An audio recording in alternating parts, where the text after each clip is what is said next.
আজ আমি খুব সহজ পদ্ধতিতে সেরা স্বাদের এগ পাস্তা বা ডিম পাস্তা রেসিপিটা শেয়ার করছি, যেটা বাচ্চা থেকে বৃদ্ধ প্রত্যেকেই কিন্তু খেতে খুবই ভালোবাসে। আর তৈরি করাটা তো খুবই সহজ। তো আসুন দেখে নেওয়া যাক আমার আজকের এই এগ পাস্তার রেসিপিটা তৈরির জন্য এখানে প্রথমেই টমেটো কেটে নিচ্ছি একে একে।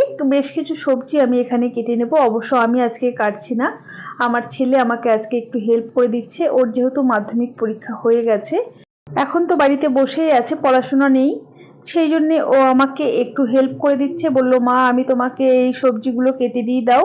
তো সবজিগুলো কেটে দিক ওদিকে। এদিকে দেখুন আমি সসপ্যানের মধ্যে বেশ কিছুটা জল গরম হতে বসিয়ে এর মধ্যে অল্প লবণ, অল্প একটু সাদা তেল দিয়ে দিলাম। এখন জলটা তো গরম হয়েই গেছে।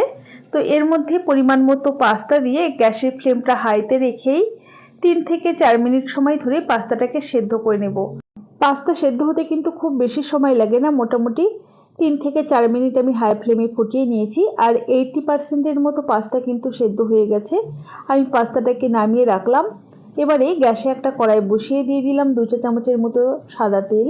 তেলটা গরম হলে দুটো ডিম ফাটিয়ে দিয়ে দিলাম, সাথে অল্প পরিমাণ লবণ দিয়ে নাড়াচাড়া করে ডিমের একটা ভুজিয়া বানিয়ে নিচ্ছি।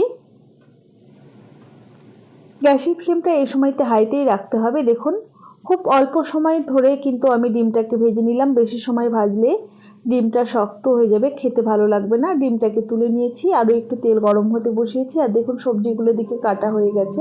দেখুন আমি সবজির মধ্যে নিয়েছি বিনস, ক্যাপসিকাম, গাজর, টমেটো কুচি, কাঁচা লঙ্কা, আদা, রসুন আর পেঁয়াজ।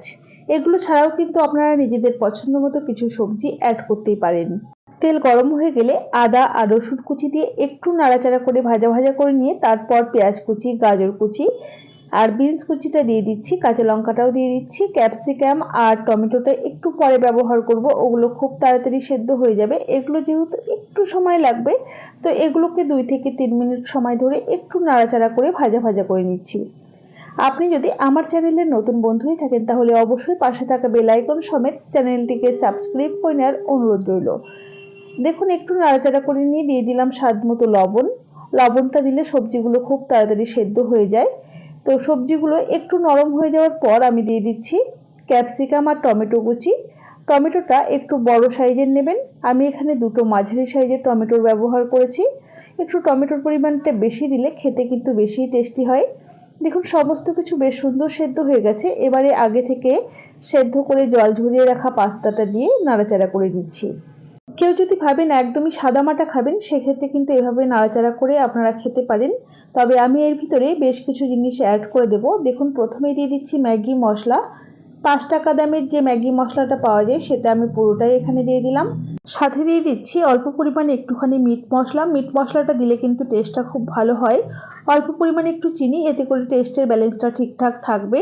এবারে দিয়ে দেব মোটামুটি 1 চা চামচের মতো ডার্ক সয়া সস, পরিমাণ মতো বা 1 চা চামচের মতো চিলি সস। ঝালটা নিজেদের পছন্দ মতোই ব্যবহার করতে হবে। আর মোটামুটি 2 থেকে 3 চা চামচের মতো টমেটো সস দিয়ে খুব ভালোভাবে নাড়াচাড়া করতে হবে। আর এরই মাঝে আগে থেকে যে ডিমের ভুজিয়াটা বানিয়ে রেখেছিলাম সেটা দিয়ে খুব ভালোভাবে নাড়াচাড়া করে মিশিয়ে নিতে হবে।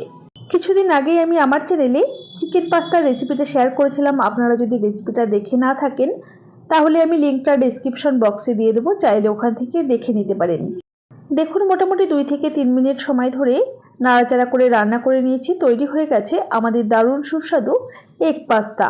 তবে এই এগ পাস্তাটাকে পরিবেশন করার আগে আমি গ্যাসে একটা ফ্রাইং প্যান বসিয়ে অল্প পরিমাণ একটু সাদা তেল দিয়ে একটা ডিম ভেঙে দিয়ে দিলাম। উপর থেকে অল্প পরিমাণ নুন আর গোলমরিচের গুঁড়ো ছড়িয়ে দেবো। একটা ডিমের পোচ আমি তৈরি করে নিচ্ছি। এই ডিমের পোচটাকে আমি আর উল্টে দেবো না, এভাবে কিন্তু আমি নামিয়ে রাখলাম। আর এদিকে আমি পাস্তাটাকে একটা প্লেটের মধ্যে পরিবেশন করে দিচ্ছি। সবশেষে আগে থেকে তৈরি করে রাখা ডিমের পোচ দিয়ে পরিবেশন করে দেব। এতে করে দেখতেও ভালো লাগবে আর বাচ্চারা কিন্তু খেতেও খুবই পছন্দ করবে।